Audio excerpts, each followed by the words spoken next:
Hi friends, and welcome to another Storytime with Liz. I'm Liz, and I'm so happy that you can join me on another chapter of one of my favorite books, The Wonderful Wizard of Oz by L. Frank Baum and pictures by W. Denslow. Last time we left off with Dorothy and her friends meeting the Wizard of Oz and getting a pretty surprising mission. They had to kill the Wicked Witch of the West. I'm excited to find out what happens next. So whatever you have to do, get a bowl of popcorn or a cup of hot chocolate and sit down with me as you enjoy the very next chapter. Are you ready? Let's go.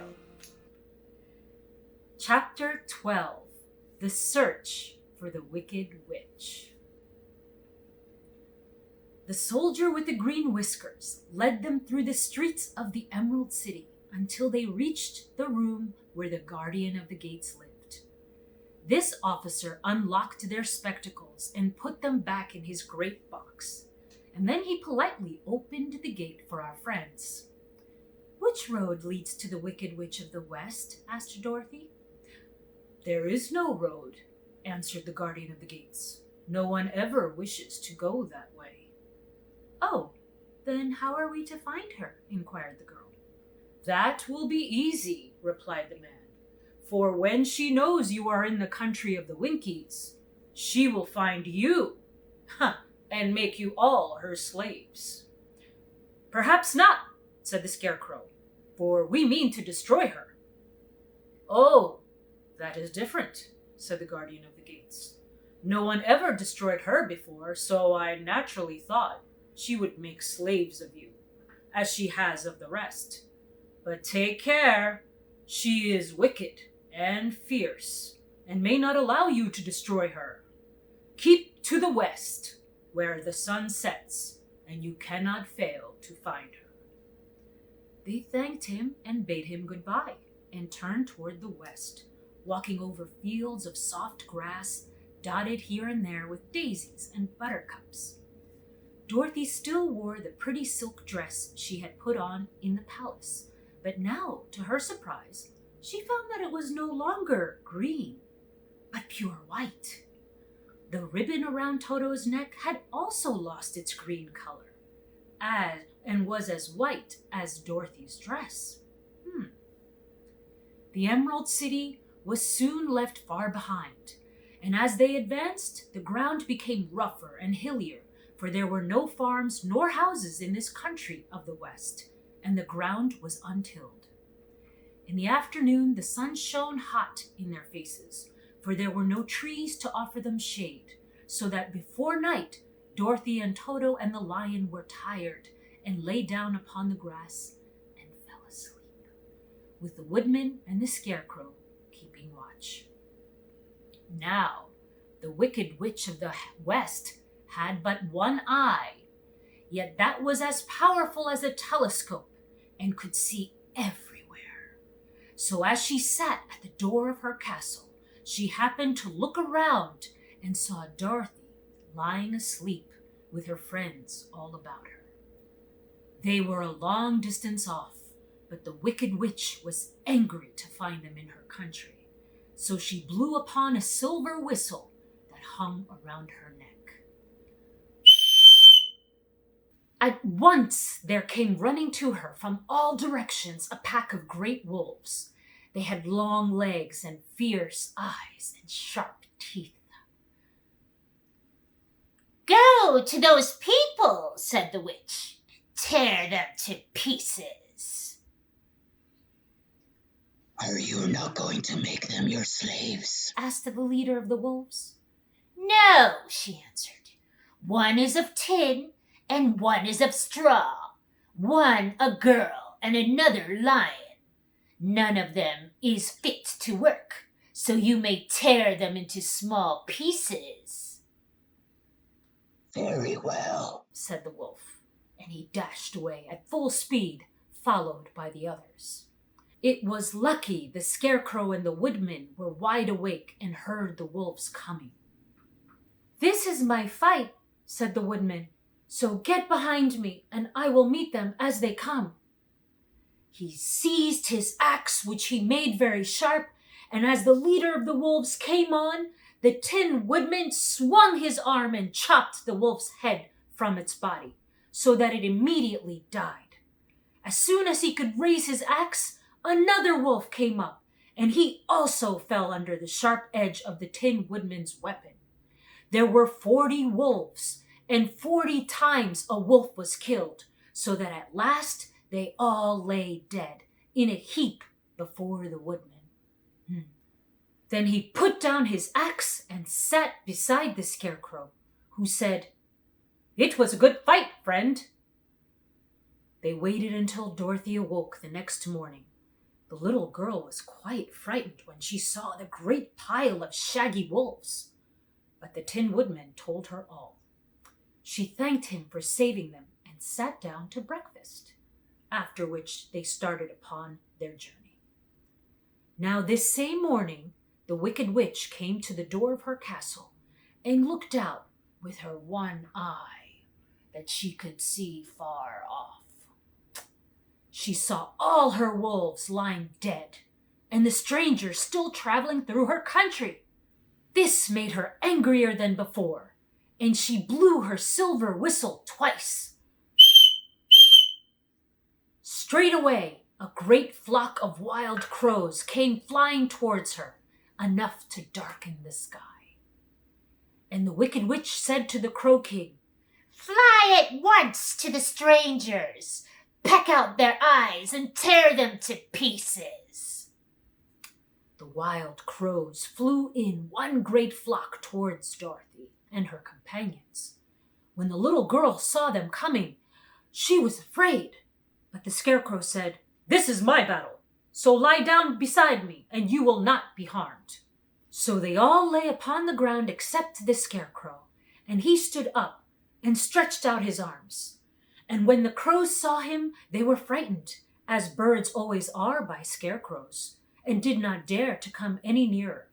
But the King Crow said, "Quack! It is only a stuffed man. I will peck out his eyes." The King Crow flew at the Scarecrow, who caught it by the head and twisted its neck until it died. And then another crow flew at him, and the Scarecrow twisted its neck also. There were 40 crows, and 40 times the Scarecrow twisted a neck until at last all were lying dead beside him. Then he called to his companions to rise, and again they went upon their journey. When the Wicked Witch looked out again and saw all her crows lying in a heap, she got into a terrible rage and blew 3 times upon her silver whistle. Forthwith there was heard a great buzzing in the air, and a swarm of black bees came flying towards her. "Go to the strangers and sting them to death," commanded the witch. And the bees turned and flew rapidly until they came to where Dorothy and her friends were walking. But the Woodman had seen them coming, and the Scarecrow had decided what to do. "Take out my straw and scatter it over the little girl and the dog and the lion," he said to the Woodman, "and the bees cannot sting them." This the Woodman did, and as Dorothy lay close beside the lion and held Toto in her arms, the straw covered them entirely. The bees came and found no one but the Woodman to sting, so they flew at him and broke off all their stings against the tin without hurting the Woodman at all. And as the bees cannot live when their stings are broken, that was the end of the black bees, and they all lay scattered thick about the Woodman like little heaps of fine coal. Then Dorothy and the lion got up, and the girl helped the Tin Woodman put the straw back into the Scarecrow again, until he was as good as ever. So they started upon their journey once more. The Wicked Witch was so angry when she saw her black bees in little heaps like fine coal that she stamped her feet and tore her hair and gnashed her teeth. And then she called a dozen of her slaves, who were the Winkies, and gave them sharp spears telling them to go to the strangers and destroy them. The Winkies were not a brave people, but they had to do as they were told. So they marched away until they came near to Dorothy. Then the lion gave a great roar and sprang towards them, and the poor Winkies were so frightened that they ran back as fast as they could. When they returned to the castle, the Wicked Witch beat them well with a strap and sent them back to their work, after which she sat down to think what she would do next. She could not understand how all her plans to destroy these strangers had failed, but she was a powerful witch, as well as a wicked one, and she soon made up her mind how to act. There was in her cupboard a golden cap with a circle of diamonds and rubies running around it. This golden cap had a charm. Whoever owned it could call 3 times upon the winged monkeys, who would obey any order they were given. But no person could command these strange creatures more than 3 times. Twice already the Wicked Witch had used the charm of the cap. Once was when she made the Winkies her slaves and set herself to rule over their country. The winged monkeys had helped her do this. The second time was when she had fought against the great Oz himself and driven him out of the land of the West. The winged monkeys also had helped her in doing this. Only once more could she use this golden cap, for which reason she did not like to do so until her other powers were exhausted. But now that her fierce wolves and her wild crows and her stinging bees were gone, and her slaves had been scared away by the cowardly lion, she saw there was only one way left to destroy Dorothy and her friends. So the Wicked Witch took the golden cap from her cupboard and placed it upon her head.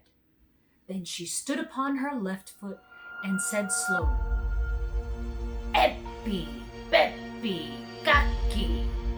Next she stood upon her right foot and said, Hilo, holo, hallo.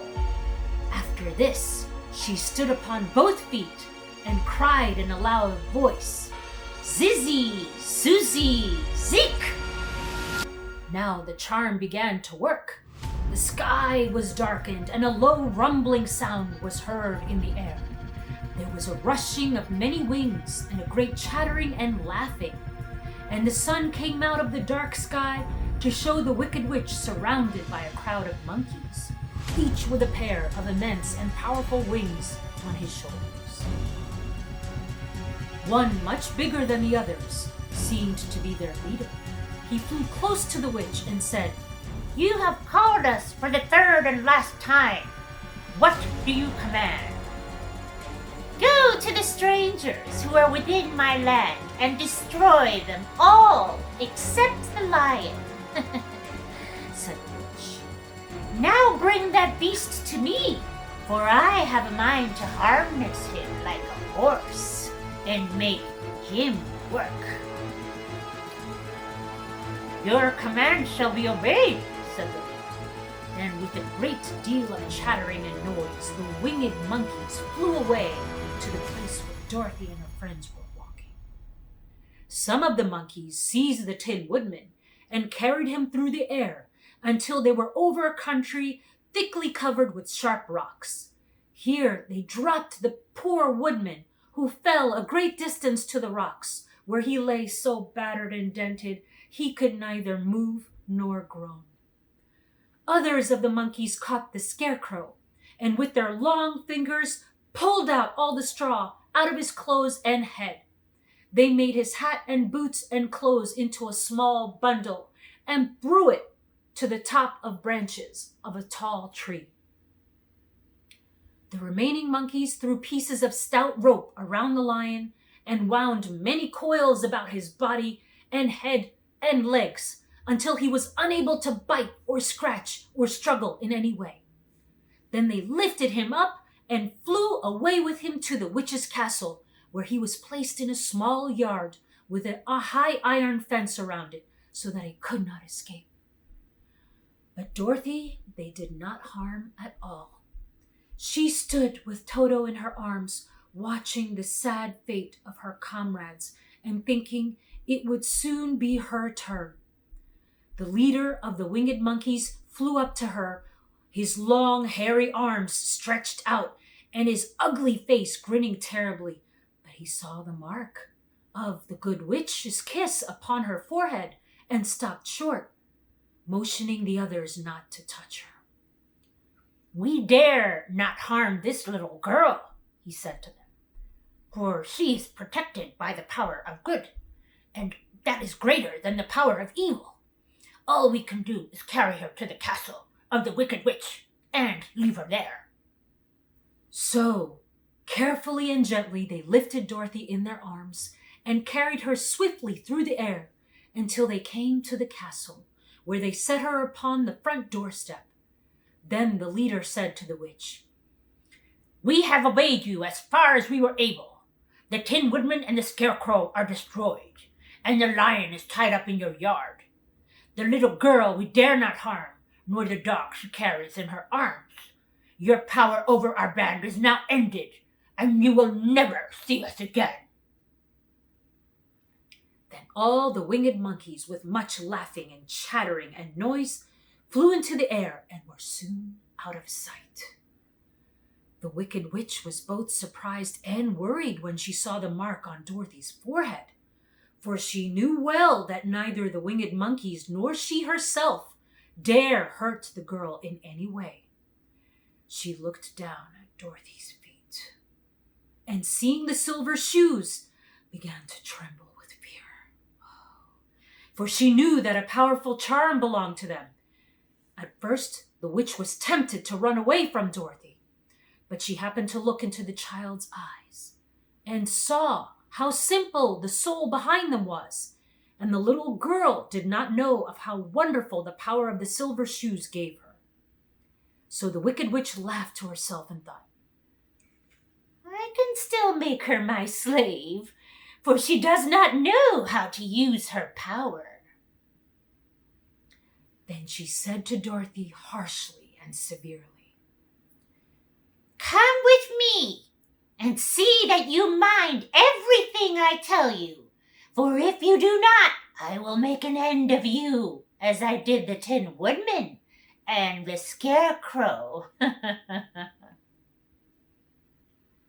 Dorothy followed her through many of the beautiful rooms in her castle until they came upon the kitchen, where the witch bade her clean the pots and kettles and sweep the floor and keep the fire fed with wood. Dorothy went to work meekly, with her mind made up to work as hard as she could, for she was glad the Wicked Witch had decided not to kill her. With Dorothy hard at work, the witch thought she would go into the courtyard and harness the cowardly lion like a horse. It would amuse her, she was sure, to make him draw her chariot whenever she wished to go to drive. But as she opened the gate, the lion gave a loud roar and bounded on her so fiercely that the witch was afraid and ran out and shut the gate again. "If I cannot harness you," said the witch to the lion, speaking through the bars of the gate, "I can starve you. You will have nothing to eat until you do as I wish." So after she took no food to the imprisoned lion, but every day she came to the gate at noon and asked, "Are you ready to be harnessed like a horse?" And the lion would answer, "No. If you come into this yard, I will bite you." The reason the lion did not have to do as the witch wished was that every night, while the woman was asleep, Dorothy carried him food from the cupboard. After he had eaten, he would lie down on his bed of straw, and Dorothy would lie beside him and put her head on his soft, shaggy mane, while they talked of their troubles and tried to plan some way to escape. But they could find no way to get out of the castle, for it was constantly guarded by the yellow Winkies, who were the slaves of the wicked witch and too afraid of her not to do as she told them. The girl had to work hard during the day, and often the witch threatened to beat her with the same old umbrella she always carried in her hand. But, in truth, she did not dare to strike Dorothy because of the mark upon her forehead. The child did not know this and was full of fear for herself and Toto. Once, the witch struck Toto a blow with her umbrella, and the brave little dog flew at her and bit her leg in return. The witch did not bleed where she was bitten, for she was so wicked that the blood in her had dried up many years before. Dorothy's life became very sad as she grew to understand that it would be harder than ever to get back to Kansas and Aunt Em again. Sometimes she would cry bitterly for hours, with Toto sitting at her feet and looking into her face, whining dismally to show how sorry he was for his little mistress. Toto did not really care whether he was in Kansas or the land of Oz, so long as Dorothy was with him. But he knew the little girl was unhappy, and that made him unhappy too. Now the wicked witch had a great longing to have for her own the silver shoes which the girl always wore. Her bees and her crows and her wolves were lying in heaps and drying up, and she had used up all the power of the golden cap. But if she could only get hold of the silver shoes, they would give her more power than all the other things she had lost. She watched Dorothy carefully to see if she ever took off her shoes, thinking she might steal them.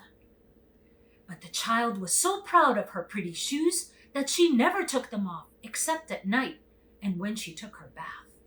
The witch was too much afraid of the dark to dare go in Dorothy's room at night to take the shoes, and her dread of water was greater than her fear of the dark, so she never came near when Dorothy was bathing.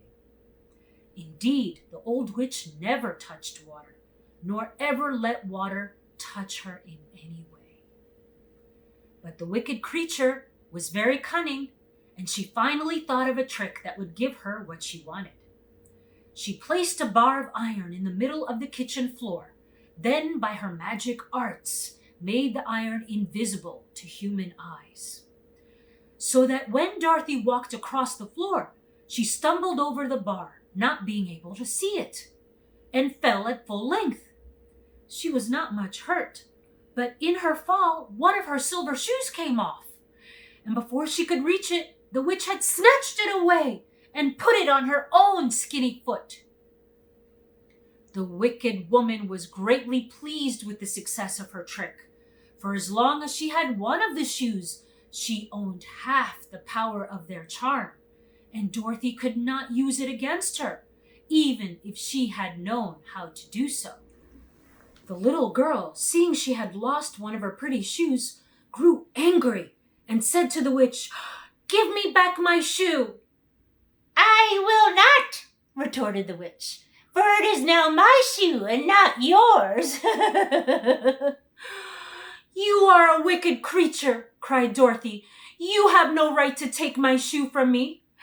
"I shall keep it just the same," said the witch, laughing at her, "and someday I shall get the other one from you too." This made Dorothy so very angry that she picked up the bucket of water that stood near and dashed it over the witch, wetting her from head to foot. Instantly, the wicked woman gave a loud cry of fear, and then, as Dorothy looked at her in wonder, the witch began to shrink and fall away. "See what you've done?" she screamed. "In a minute I shall melt away." "I'm very sorry indeed," said Dorothy, who was truly frightened to see the witch actually melting away, like brown sugar before her very eyes. "Didn't you know that water would be the end of me?" asked the witch in a wailing, despairing voice. "Of course not," answered Dorothy. "How should I?" "Well, in a few minutes I shall be all melted, and you will have the castle to yourself. I have been wicked in my day, but I never thought a little girl like you would be able to melt me and end my wicked deeds. Look out! Here I go! With these words, the witch fell down in a brown, melted, shapeless mass and began to spread over the clean boards of the kitchen floor. Seeing that she had really melted away to nothing, Dorothy drew another bucket of water and threw it over the mess. She then swept it all out the door. After picking up the silver shoe, which was all that was left of the old woman, she cleaned and dried it with a cloth and put it on her foot again. Then, being at last free to do it as she chose, she ran out to the courtyard to tell the lion that the Wicked Witch of the West had come to an end, and that they were no longer prisoners in a strange land. What did you think of that chapter? Wow! That was pretty amazing, wasn't it? It just goes to show you that good always wins over evil, right? Oh, that was amazing! Well, if you liked the video, please give it a thumbs up and click the subscribe button to get more content. And until next time, I'll see you soon. Mwah.